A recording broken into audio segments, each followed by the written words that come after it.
எனக்கு மட்டும்தான் இப்படி நடக்காதெல்லாம் உங்களுக்கு நடக்குதா? நான் ஊருக்கு வரதுக்கு முன்னாடி, சென்னை வரதுக்கு முன்னாடி ஊரில் நினச்சிட்டு இருந்தேன். அதுவும் மனசில் நினச்சிட்டு இருந்தேன்.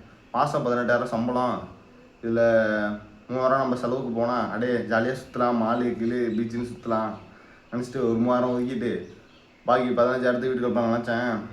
ஆனால் இங்கே வந்து இப்போ தந்தது அதோட இதெல்லாம் 3000 1500 ரூம் வாடகை போயிடுது.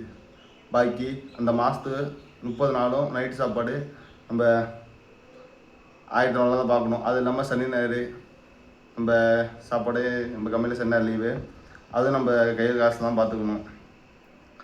அதுலேயே மாதம் 15 நாள்லேயே அந்த காசு முடிஞ்சிடுது. எப்படியோ மினிமம் 100 சாப்பிட்டாலே 100 தான் மினிமம். இங்கே சென்னை பொறுத்தளவுக்கு ஒரு டீ ஒரு கேக் சாப்பிட்டாலே 20-30 ரூபா முடிஞ்சிருச்சு. நம்ம ஊரில் 15 ரூபாயில் முடிச்சிடலாம். ஒரு டீ 5 ரூபா கேக்கு. இங்கே அப்படிலாம் இருக்கும் இல்லை. நம்ம ஊரில் மினிமம் பட்ஜெட்லேயே வளர்ந்துட்டோம். 3000 இருந்தால் வச்சுங்களேன், நான் 2 மாதம் 3 மாதம் கூட ஓட்டுவேன். இங்கே வந்து 10,000 3000 இருந்தால் 15 நாள் 10 நாள் கூட முடிச்சு ஓட்ட முடியாது. என்ன வாழ்க்கடா இது? இதுமாரி உங்களுக்கு நடந்ததா கமெண்டில் சொல்லிட்டு போங்க.